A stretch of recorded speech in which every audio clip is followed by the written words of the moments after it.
Pretends like he's self-made. What a clown. Fraud. Always has been, always will be. Quit the tough guy act in these Senate hearings. You know where to find me. Any place, anytime, cowboy. Sir, this is a time, this is a place. If you want to run your mouth, we can be two consenting adults. We can finish it here. Okay, that's fine. Perfect. You want to do it now? I'd love to do it right now. Well, stand your butt up then. You stand your butt up. Oh, hold on. Big guy. Oh, stop it.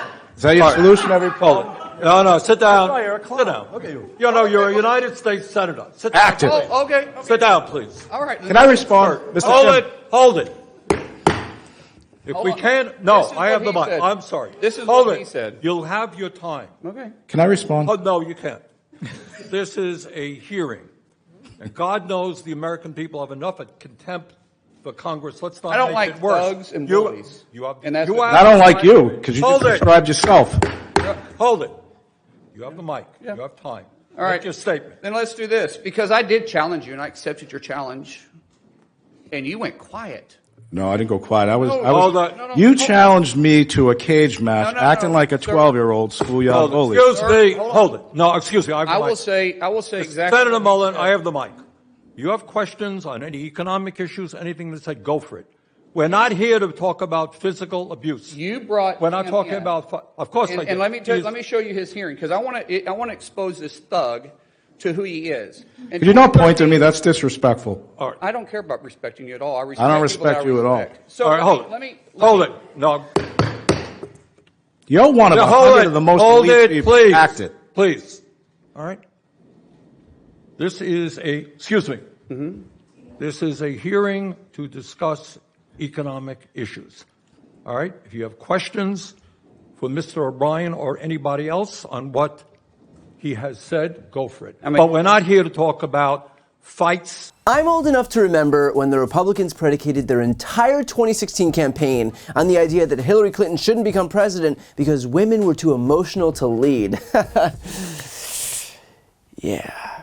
This is Republican Senator Markwayne Mullin literally trying to fight Teamster boss Sean O'Brien amid a long-standing feud between the two. And here's the insane part. This isn't even the first time that Markwayne Mullin has tried to fight this guy. I was searching for articles to read up about their history, and I came across this one from June, in which Mullin also challenged O'Brien to a fight. When I tell you I had to look at the date 5 times to confirm that this U.S. Senator has tried to fight this guy on more than one occasion, I am absolutely not kidding. And what's worse, it was over the same tweet. You know you are just too online when a single tweet was enough to plunge a U.S. Senator into a blind rage. I know the expression is overused, but Markwayne, touch grass, man. And by the way, O'Brien clearly understood the extent to which he was able to troll this United States Senator, because this is what he went on to say afterwards at this hearing. Hold it. Answer the questions. All right, you're one. He made a lot of statements, right? And his statements are fiction at best. fiction. I read them. Can you answer? What? Answer the question, please. I can't understand him, to be honest with you. All right. And you just know that's going to be rage fuel for Markwayne Mullin for the next year. And what's most insane, this isn't the only Republican fight in Congress today. I'm literally not even kidding. Yet another physical altercation erupted between Republican lawmakers Kevin McCarthy and Tim Burchett when McCarthy elbowed his GOP colleague. Here's Burchett explaining what happened after the fact. Congressman, explain to us what happened with you and Kevin McCarthy. Well, I was doing an interview with Claudia from NPR. A lovely lady, and when she was asking me a question, and at that time I got elbowed in the back, and it kind of caught me off guard because it was a clean shot to the kidneys, and I turned back, and there was Kevin, and I for a minute I was kind of, what the heck just happened, and then I chased after him. Of course, he's as I've stated many times, he's a bully with $17 million in a security detail. He's the type of guy that, when you're a kid, would throw a rock over the fence and run home and hide behind his mama's skirt. And he just, he from behind, that kind of stuff.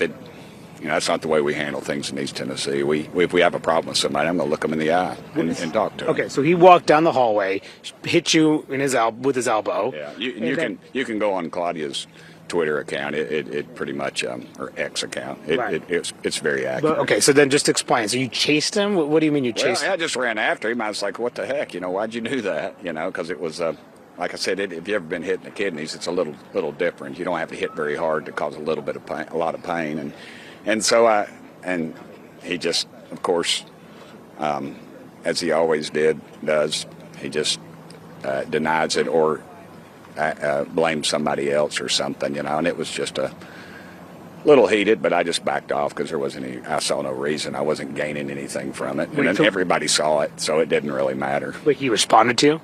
Yeah, he just acted like, what are you talking about? Who are you to, that kind of thing. And it's just, I think that's symptomatic of the problems that he's had in his short tenure as speaker. And were you face to face when you had this interaction? Yeah, but there's security detail, and I get it. They were doing their job, so it wasn't exactly like he wouldn't turn around and face me. He kept scurrying, trying to keep people between me and him. And then, so where did he? I just let it go at that point. It wasn't. Were you yelling? He was. Yeah, I raised my voice to him. I thought it was appropriate. You just don't expect a guy who was at one time 3 steps away from the White House to hit you with a sucker punch in the hallway. And did he raise his voice back to you? Yeah, just that high-pitched kind of thing, I believe, and that was about it. And did he walk into his office? How did this end? No, he just kept on walking down the hall. I don't know where his office is now. And he had his detail and his posse, so to speak, was with him. So did his detail try to stop you? Do what? Did his detail try to stop you? The detail kind of got. One guy got between us there towards the end, but I wasn't looking to knock him out or anything. I just wanted to let him know I know it was him. Were you injured? I don't know, injured, man. Did it hurt? Yeah. As a matter of fact, it still hurts because it was a shot to the kidneys, and it still hurts. Oddly enough, it's not anything I'm probably not going to do an ethics complaint on him. He's not worth it. He's going to be gone here either after Christmas or next year. And like I said, he's got the $17 million, and he's going to keep. He's already messing in everybody's races, and we all know that. Are you accusing him of assault? Am I accusing him of assault? I don't know. Ask a lawyer. It's over as far as I'm concerned. Mm-hmm. He said to our colleague Melanie Zanona that this was a tight hallway. He denies this interaction. He says a tight hallway, and I bumped into him. He says that this was not an intentional thing. There's 435 congressmen. I was one of 8 that voted against him. That hallway was, there's plenty of room. You can walk four side by side. He chose to do what he did. Now, I know at this point it goes without saying, but these people are not serious legislators. Whether it's Markwayne Mullin trying to literally fight someone at a Senate hearing, or Marjorie Taylor Greene trying to impeach everyone in government with a D next to their name, the fact is that these people are not fit to govern. They are broadcasting that in every way possible. So even if their stance on the issues isn't enough to deter you, which, let's be honest, it should be, then at the very least, their hair-trigger temperaments should be enough to seal the deal.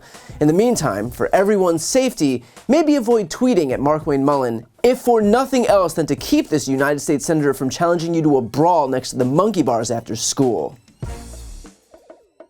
Before you go, I need some help. Please subscribe to this channel and do your part to help grow the progressive media ecosystem. I don't do sponsorships or paid ads, I won't ask for money, but just subscribing to this channel goes a really long way, and it helps get the message out to more people. The subscribe button is right here on the screen. You can also subscribe to my Spanish language channel, which I made to reach those crucial Spanish-speaking voters. That link is on the screen too. And finally, if you want to listen to my audio podcast, you can follow that link as well. Thanks so much for watching.